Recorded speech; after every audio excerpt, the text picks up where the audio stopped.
Welcome back to 40-Minute Mentor, the podcast on a mission to make mentorship more accessible. Today we have a really special episode with Samuel Tholley, a teacher who has created Hidden Pages, a fantastic online platform that shares stories of Black people who have had a significant impact on the world to help increase awareness of Black history, which is particularly relevant given that it's Black History Month this month. I was also particularly keen to chat to Samuel because I studied history at university, so I'm always fascinated by what we can learn from historical figures. But also as a father to a 6-year-old daughter who has Ugandan heritage, these figures are ones that I want to share with her and also with you all. So to kick things off, Samuel, please can you introduce yourself, tell us a bit about your background to our listeners, and I'd also love to hear in your own words what Hidden Pages is all about and why you decided to set it up. Firstly, a huge thanks, James, for inviting me on to 40-Minute Mentor. It's an absolute honor to be here, and yes, thank you for the opportunity. My name is Samuel. I'm a teacher in a school in East London. I studied sociology at university, but throughout my life, had the opportunity, and some would say even privilege, to be made aware of some of the not so widely known contributions of Black people and those of Afro-Caribbean descent to essentially human history and human development. Throughout my adolescence and time at uni, a lot of conversations that I came across were to do with the lack of representation, the institutional racism, and I guess just the stifling of opportunities experienced by Black and ethnic minority people. But marrying my own knowledge with this consistent experience of, I guess, more pessimistic and sadder conversations around the experiences of ethnic minorities, I thought, well, surely there's a way to easily spread the knowledge that I have of Afro-Caribbean contributions and Black people's contributions to the masses, regardless of the background of the listener. And so thought for ages, slept in the idea, revisited it, and then Instagram became more prominent, and social media as a whole became more prominent. And I thought, great, this is a vehicle that I can use to ride the wave of instant and immediate information dissemination and absorption as well, and create hidden pages as a result of that. And so its function and purpose is to disseminate and raise awareness of Black history to the masses throughout all times of the year, and not just during Black History Month. So that's how Hidden Pages has come about. Amazing! What an awesome!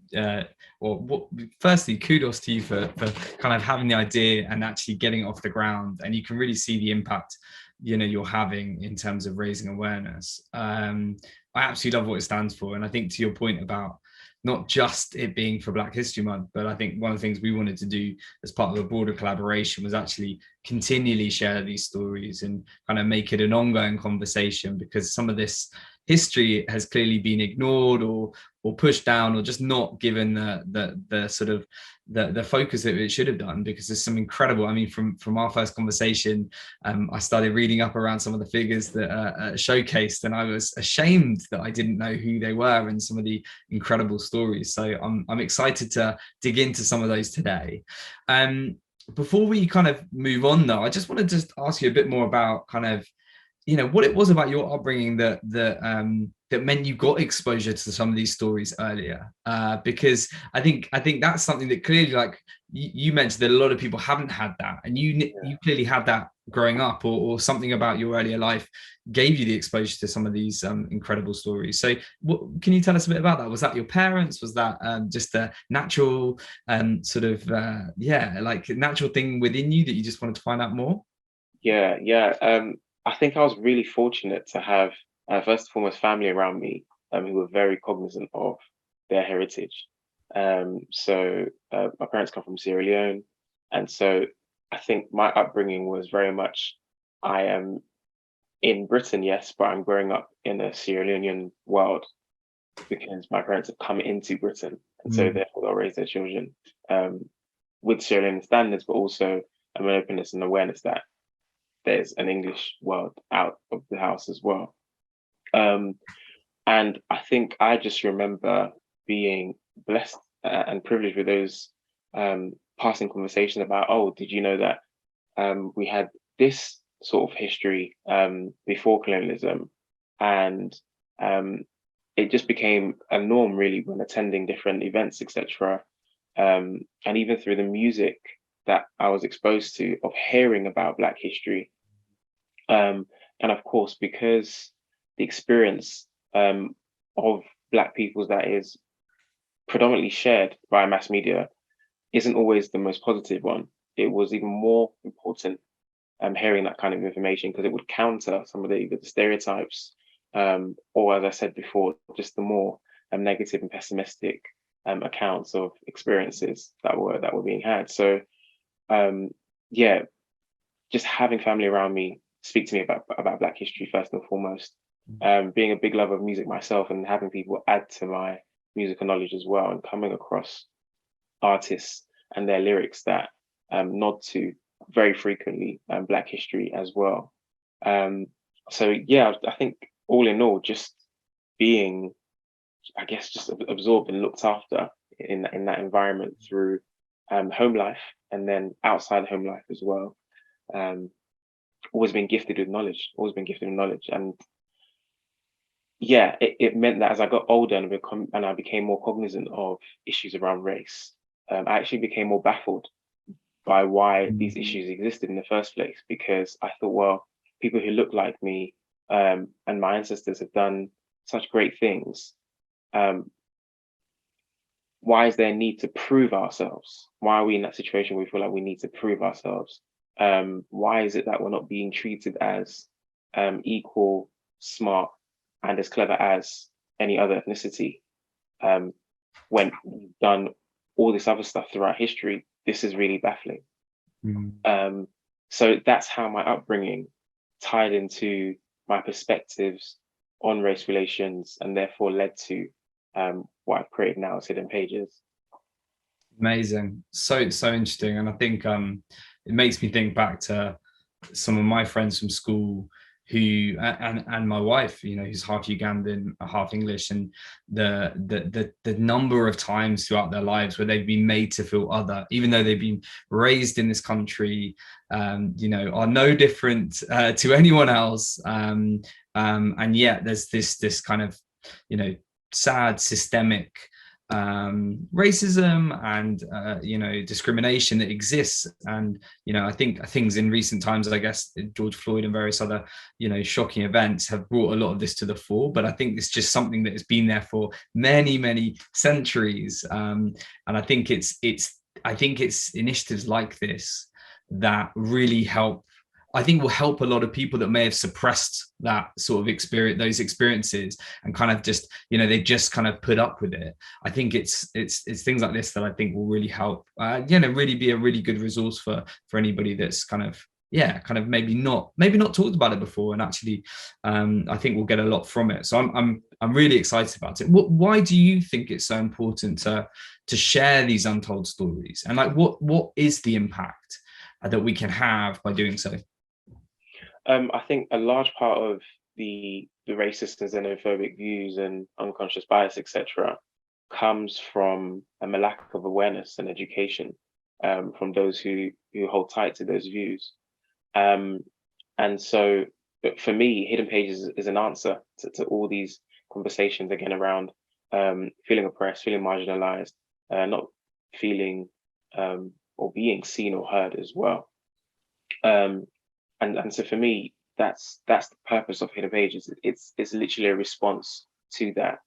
And so you know, as a result of that, it means it's accessible to everyone, because no matter your ethnicity, you're going to have areas of where more knowledge basically could just be developed.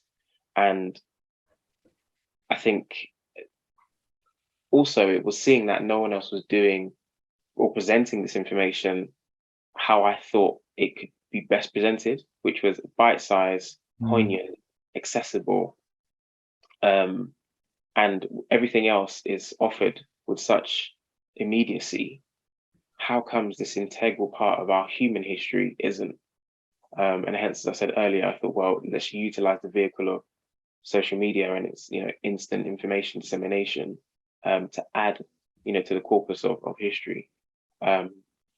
So yeah, that's why I think this is something that I look back now and I'm like, yeah, if only I started this even much earlier than I already did, in fact. But yeah, that's the reason why I think it's so important for hidden pages to exist. Yeah, no, that's really true. I think we're going to come on and talk a bit about some of these stories, some of these figures, because I'm sure the audience, everyone listening to this is going to be is kind of eagerly awaiting to hear some of them. But I just think I think the points you made there about it being, this is a really bite-sized, accessible way to broaden your knowledge and learn about things. And I think that's part of it, isn't it? I think we want more people out there, I think, and this goes to a lot of different subjects, just to kind of be open-minded enough to go and explore and learn. And I think for me, I mean, I'm a lover of all things history, but I'm half Indian.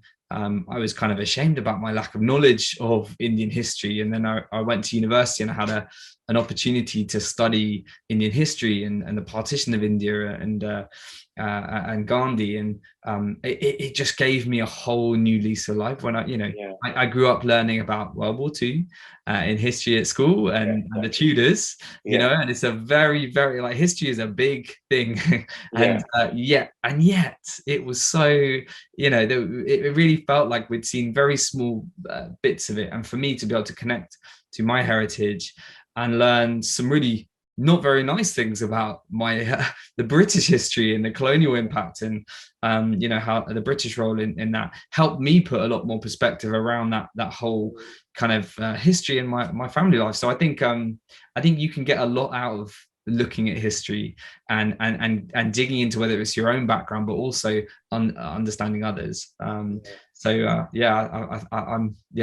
mean, I just hope others get as excited as I am, because I think it's just really, really fascinating. Yeah, absolutely.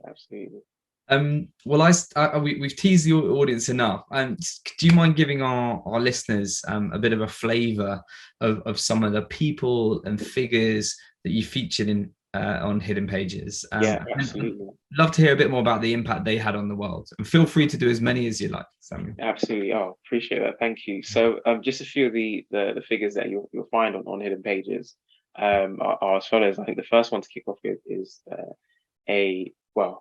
someone who existed a very long time ago, over 10,000 years ago, Wow. who is referred to today by scientists as Cheddar Man.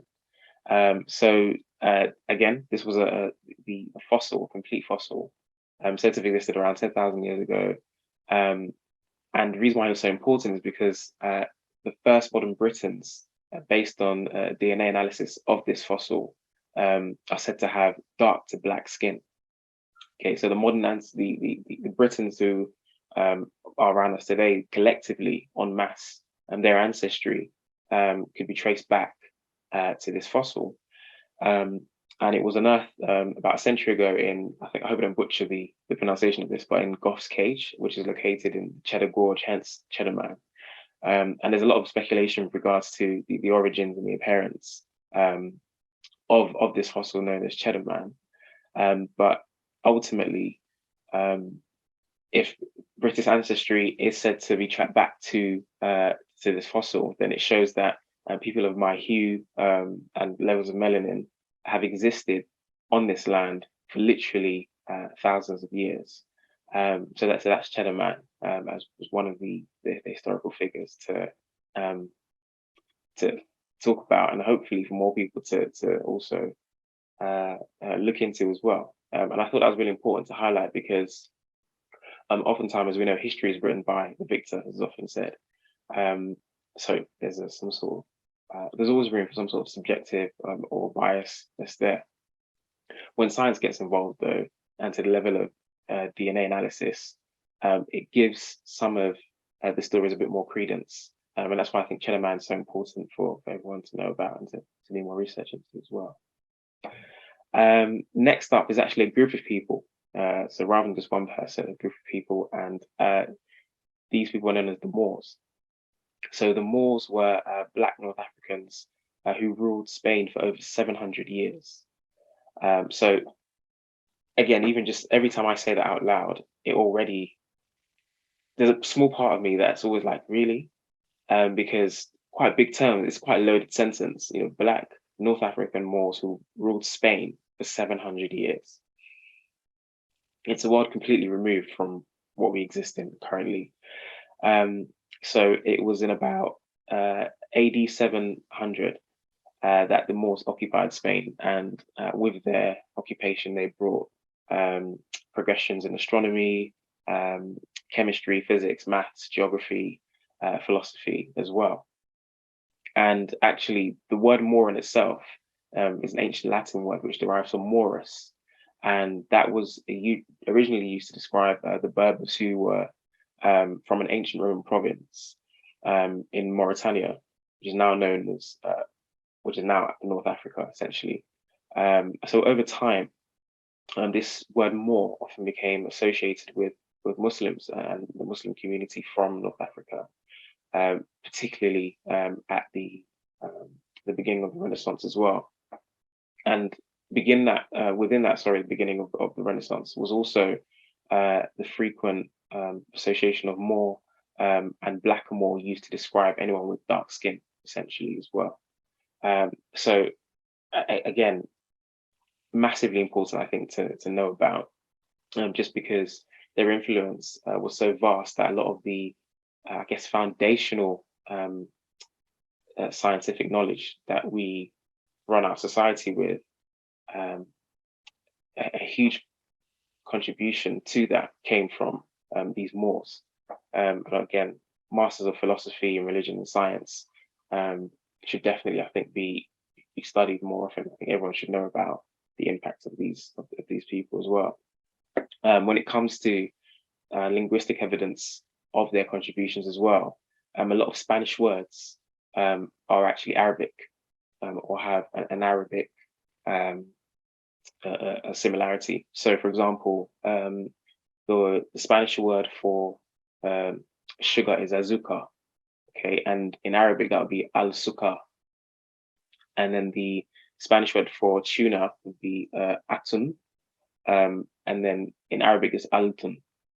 So again, just phonetically, you can hear the similarities, and through that, see the influence that the Moors had on Spain and the rest of Europe. And of course, English and Spanish being Latin derivatives, that should be a suggestion to the mind of how far the Moors' influence goes as well.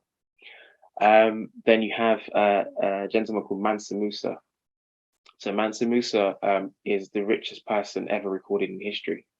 And again, this is a Black African man who was an emperor of Mali.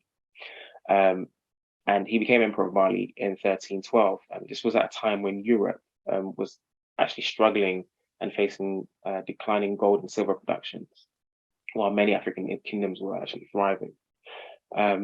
So the rest of the world caught wind of the wealth that Mansa Musa had in about 1324/25. And it was particularly when he made this 4,000-mile pilgrimage from Mali to Mecca as part of his practice as a Muslim. And it's safe to say that his journey wasn't cheap at all. Apparently, he had about a 60,000 strong caravan that was said to include 1,000 attendants, 100 camels loaded with gold, and his own personal musicians and physicians, and as well, controversially, but such as said, slaves as well, bearing gold staffs. So his slaves had gold ornaments. That's just an example of the wealth that he had possessed and moved with as well.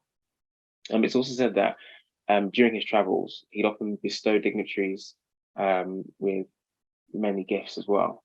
And it's said that he almost collapsed an economy and caused mass inflation by the amount of gold he gave out during a visit to Cairo. So clearly, this is someone whose wealth, again, in our day and age, is almost unimaginable and would actually dwarf the wealth of Bezos and Zuckerberg and the like. And again, this is a so-called Black African man. Where is our knowledge and history of a figure like this? And so, yeah, this was someone as well. Not only obviously was he aware of his riches and commanded such power with his riches, but also demonstrated his duty to philosophical, educational, community development as well, and built a lot of museums and libraries in Timbuktu as well. So we often hear these phrases of all the way, probably quite discreetly, rather politically incorrect, but from here to Timbuktu, as if it's this far away, made up place. But actually, this was a place that was a hub of knowledge in Africa, that many Western nations went to gather their knowledge as well. So that's Mansa Musa, richest person ever recorded. Like, Wow. yeah, and then you've got Mary Seacole. So Mary Seacole was a businesswoman who provided sustenance and care for British soldiers during the Crimean War, and she was Jamaican born. So she was a daughter of a Scottish soldier, and the owner of a lot of boarding houses and offices for their families as well. Now her mother was Jamaican, and she was a healer and a nurse. And so as Mary Seacole grew up, she learned a lot of the remedies and ways of nursing, and that would then be useful for her career later on as a nurse and entrepreneur. Now, during the time that Mary was alive, women weren't really known to be traveling alone, especially like across the globe. But Mary, being the amazing woman that she was, did that. Okay, and she traveled to England frequently, and in fact spent about 3 years in total.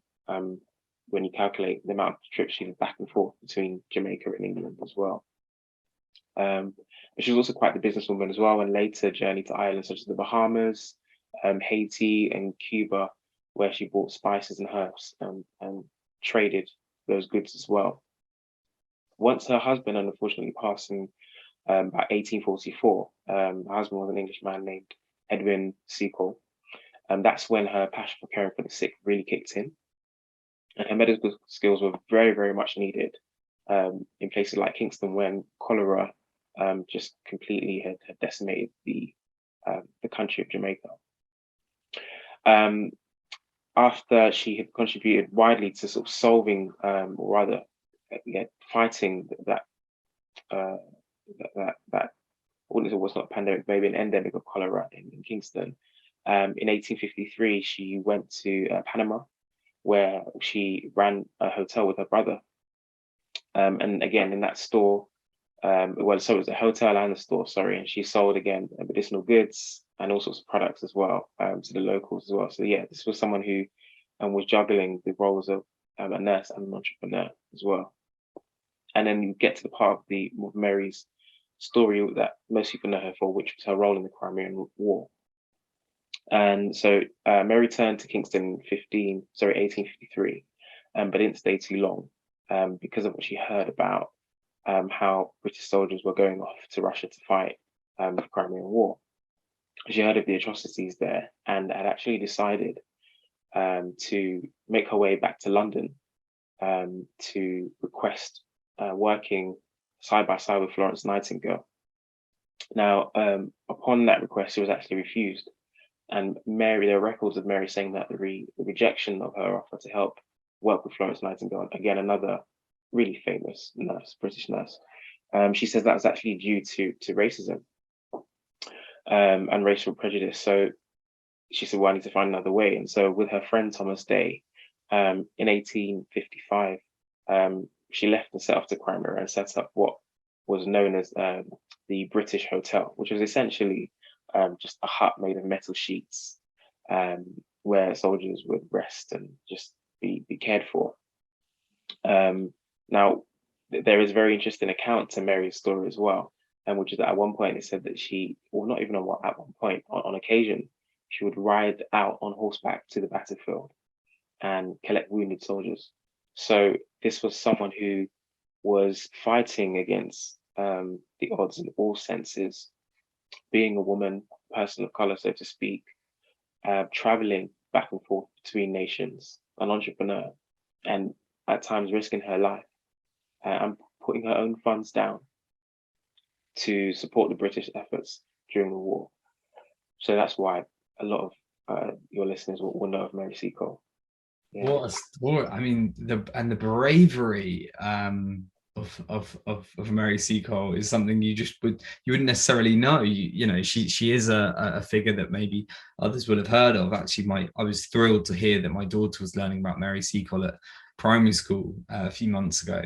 But so much of that story I had no idea about, like the entrepreneurialism, the kind of the bravery involved is quite remarkable. So sorry to interrupt. I just like No, it's not at all. incredible. Not at all. Love it. Absolutely, absolutely. And this is, I guess, the beauty of human history again, which is, I guess, the purpose of the pages. We're trying to get it from being about Black history or being recognized as Black history. There's a wider goal here to see it as, oh, yes, this is part of human history. People of this ethnicity who have more melanin in their skin have done as great as other ethnicities. Their feats and actions, they match, and it's normal. You know, greatness and the contributions that have happened from ethnicity are normal. And then the last person I think I'd want to just offer a snippet of a story about is a lady called Sarah Bonetta Forbes. And so this was a lady who had been displaced by the events of the transatlantic slave trade. So it's one that reveals as well sort of the fetishization of, I guess, some of the subjects that were born in Africa and then placed in England. So she was a princess of the Yoruba dynasty and was captured as a child during the slave hunt war, where her parents were killed by a king named Gezo of Dahomey. And the Dahomey women warriors are actually another group of people that to check out on Hidden Pages. The story Black Panther and the all-women military troop are based on the Dahomey women warriors, in fact. So yeah, it's definitely a set of stories that I'd encourage your listeners to go and check out as well, Hidden Pages. Now, this was one of the most notorious slave trading monarchs. So King Gezo of the Dahomey community, that is, during the early 19th century in Africa.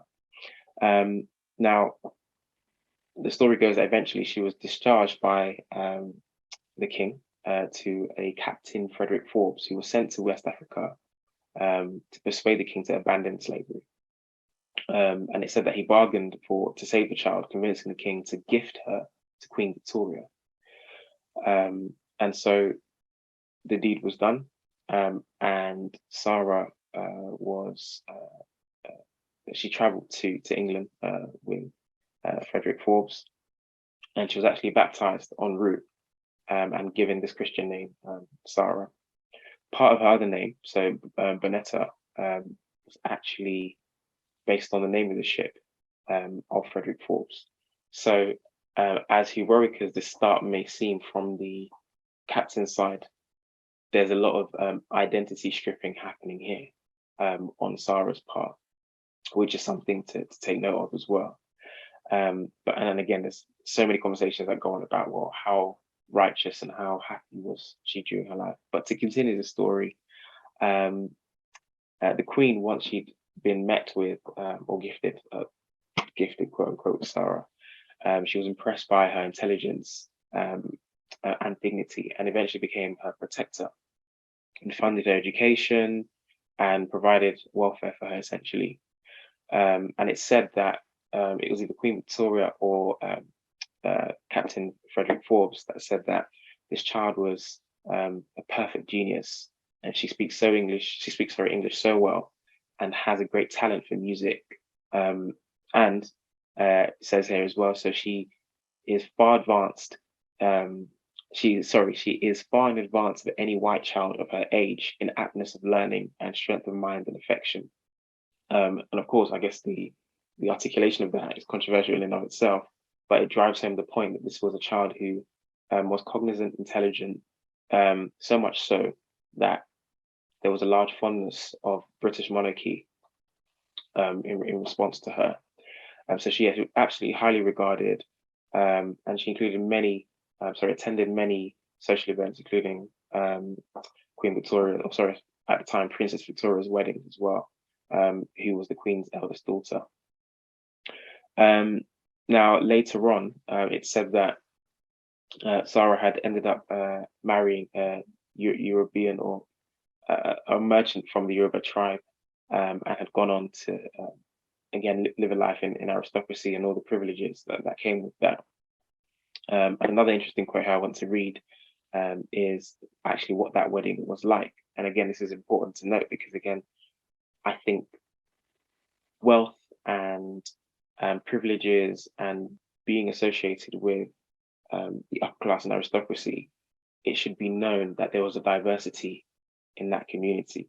And so one of the notes I've made was the match between Sarah and this widower named James Pinson Labulo Davies. This was a lavish wedding, which featured 10 carriages, and they actually managed to settle in colonial Lagos. So although Sarah had this quite tumultuous journey to England, clearly there were enough funds and backing towards her and her husband to go back to colonial Lagos. And they named their first child after Queen Victoria with the Queen's blessing. Unfortunately, Sarah died of tuberculosis at just age 37. And it said the Queen had written that poor Victoria Davies, my black godchild, who learnt this morning of the death of her dear mother, essentially. So again, that transcript there just shows that there is a literal history and presence of so-called black people throughout the ages, particularly, which I think is quite striking as well, during this time of Queen Victoria, head of the country, perhaps at a time when black people and those ethnic minorities are not seen as fully human, but rather more rare specimens to be gawked at, okay, and studied in a subjective way. This head of the country, the most famous empire in the world, the head of the most famous empire in the world, had an affection for someone who others would see as inhuman, or non-human, I should say. So yeah, those are just a few of the stories that you can find there on Hidden Pages, and of course, there's a lot more to come as well moving forward. And I'm just happy that I get to share just some of those for now. Oh, thank you so much, Samuel. It's a real pleasure and a real honor to be able to hear those stories and share them with our loyal listeners. Some of it, Mansa Musa, I mean, what an incredible, incredibly powerful and sort of successful leader he was, and yet I'd never heard of him before. And I think that's just shameful in some ways, but also it's great to now be hearing about these figures, and I'm looking forward to diving into the platform more to kind of find out and expand my mind and hear about some other incredible people of color that have done so much good and had such an impact on the world. It's obviously Black History Month, which has an important role to play in sharing some of these stories and shining a light on some of the best Black leaders in the world right now and some of the amazing initiatives that are happening. But it also does give rise to tokenism and maybe sometimes has some negative connotations attached because it's sort of done in a month, and then often people just get on and you don't always see the broader changes that I think are needed. So what's your take on that, and why do you think it's important for us to all learn about Black history continually, and not just through Hidden Pages, but also in schools and across kind of broader society? I think Black History Month, and I guess I'll sort of segment my answer in parts. Of course, a month is never going to be enough for any kind of history. So it's not enough for Black history. And I think actually compartmentalizing it to roughly 31 days in the year, or 31 days in the year, subtly suggests that it's always going to be an appended part of history and not necessarily part of the core, you know. Of course, I recognize two sides to the approaches and reactions to Black History Month as an event. Some would say, of any ethnicity, well, isn't it great that there's a recognition there, you know, globally, for here anyway, it's October, in America, it's February. The other side of the argument is, again, why does that distinction have to be made? Why is it that we have Black History Month, Black Pride, Black businesses, Black this, Black that, whereas mainstream culture is referred to as just that, it's just mainstream. There's a lot of pride that comes with the identification and distinction of things being Black. And I sense that, and I can sympathize with that, and sometimes definitely feel it as well. Issue is, however, is for as long as it is referred to as such, whatever it is with Black in front of it, it will always be a subculture. And the importance and relevance that it has is not being reflected in the language used to describe it. Now, that's just by mere virtue of how things have happened. Colonialism happened. The only way to really distinguish winners and losers, oppressed, oppressor, is by monikers such as colonial, subject, etc., etc., Eurocentrism, Orientalism, etc. So, as much as I'm saying that, why is it that we use the word Black, and I guess you could say even criticizing use of the word Black in front of these events, business, history, etc., there is a logical series of events, or rather, sorry, there's a series of events to which you can apply logic to say, well, this is why we need to use the word Black. Because for so long, a particular group of people have been subjugated through various means, whether it be intentionally or unintentionally. And that group of people need to be recognized, and how we do that is by naming them as such. In our reality, we know it as Black. So I've kind of answered your question. I think I've kind of answered the question, kind of not, but I think it's important to distinguish that, because there are going to be many, I reckon, of your audience listeners who hold both of those views and say, well, why is it that there's such a fixation on Black history? What about these other ethnicities' history? And others who would say, this is great and we need more of it, and Black power, Black businesses, and Black this and Black that.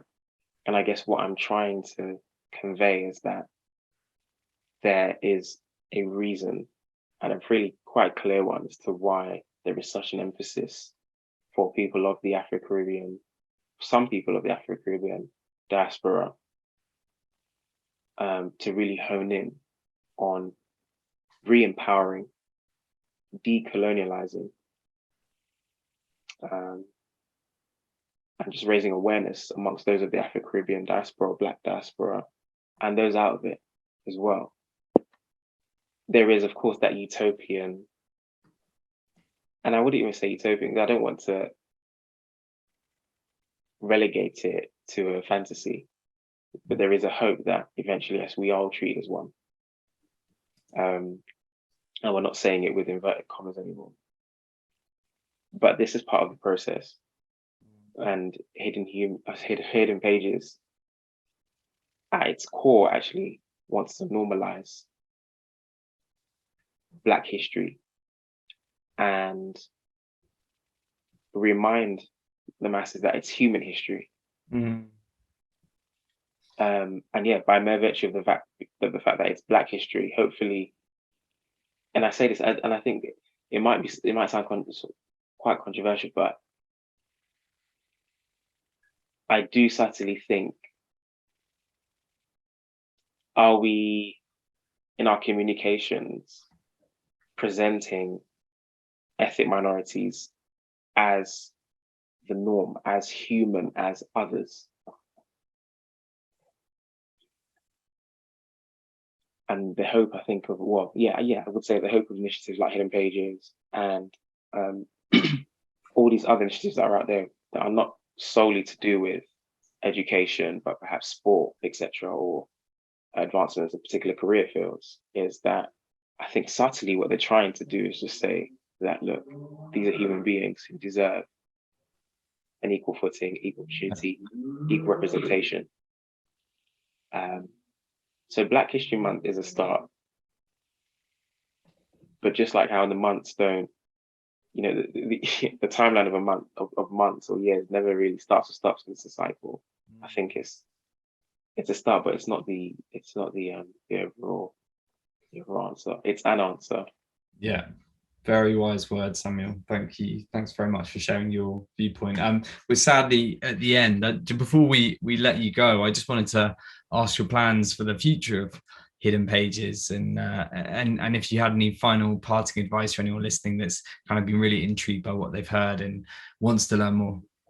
Yeah, absolutely. So Hidden Pages now wants to move into a more short video form as well, just because we know by research, etc., that video is the way to go. And so we're looking at video form. Its future is already in motion. So, and that's by virtue of me being a teacher and having the honor and privilege to teach people's kids. And part of that education comes, with that education comes my knowledge as well of Black history, and sharing that with a range of ages from age 11 all the way to 19. So it's doing more work in schools as well. And in terms of parting words of advice or next steps, I guess for those who want to learn more about Black history, most of us in the field of Black history education will tell you, just, you've got to do it yourself. You have to be willing to put the work in yourself. There is no one who's going to come and give you all this information on the plate.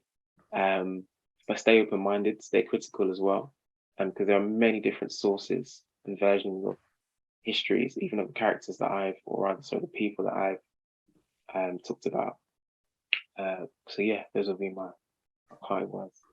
Amazing, Samuel. Well, thank you very much for coming on and sharing your story and the incredible work you're doing with Hidden Pages. I'm sure there's going to be a lot of our listeners that will be checking it out, so we'll be leaving a link in the show notes, and this will be the start of a longer term partnership between JBM, 40-Minute Mentor, and you and Hidden Pages, because I think we can all learn a lot from working together, and we can certainly learn a lot from you and the stories you're sharing. And I think it's just a really important thing to, as you said, to kind of normalize Black history and celebrate some of these figures that have often been ignored or forgotten or never had the exposure that they should. So thanks for coming on the podcast, and I look forward to seeing you again soon.